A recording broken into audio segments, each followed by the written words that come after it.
Religion does not make the people bigots. People are bigots and they use religion to justify their ideology. Hijab prohibition, which were recently intact, effectively penalize young Muslim women and prevent them from receiving an education. It's important to note that these restrictions are neither feminist nor secular.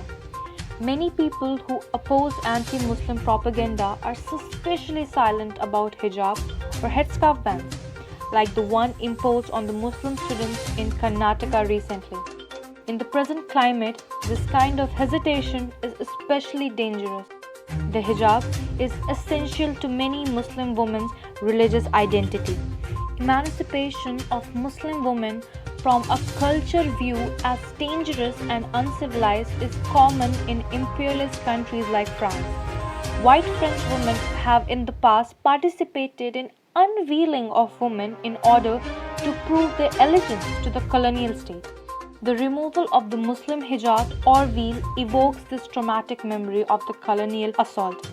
Hijab bans in college are a direct assault in highly incendiary and hateful atmosphere of Muslim women in India. The state government in Karnataka supports these bans. In the lines with the nationalism that defines their agenda, Muslim women have been used as pawns in these ideological wars by the BJP-RS in the past to promote its own propaganda. The dangerous myths are often used in this propaganda. First, men in the Muslim culture are misogynist, as if all other men are radical feminists. Second, patriarchy is embraced by a woman who wear headscarves, as if all the other women are liberated in a country. Muslims are violent and desire to rule over other religions, as if we haven't seen extreme people in action everywhere. This stereotype has been accompanied by right-wing claim that it is trying to perfect uniformity among students in the recent hijab ban. The claim is understandable. First and foremost, only regressive educational institutes expect their students to have the same appearance. Second, it is those who want to oppress minority groups who are the real threat to law and order, not diversity.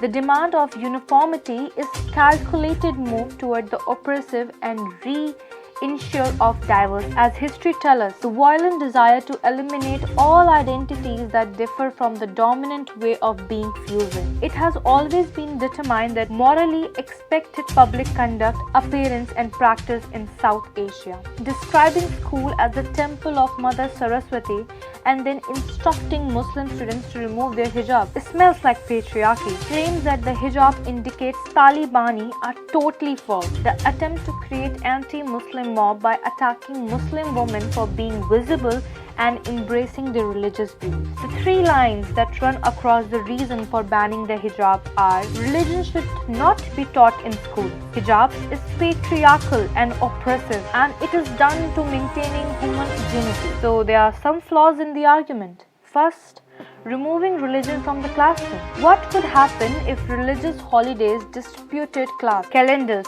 aartis during annual fest, morning prayers and portraits and idols adoring the premises, and the teacher children about make-believe god, goddess, rituals and concepts? Why checkberry if the goal was to keep religion out of the school? Why not eradicate religion from the educational system entirely? It has nothing to do with religion. My religion is a way of life, whereas your religion is a way of friction. Hijab is oppressive and patriarchal. Let's pretend it is. How keep the downtrodden girls out of the classroom, assisting them? That's like informing underprivileged kids that they won't get lunch until later in the day, forcing their parents to feed them. I'm not sure how that makes sense. It isn't fight against patriarchy. It's about enforcing their patriarchy, which basically means that we are ruled end to end. This is the same country where Mahatma Gandhi ji once used the educational institute as the hub to closing the gap between the different sectors of religion. The irony, which one was just used in book, is now live.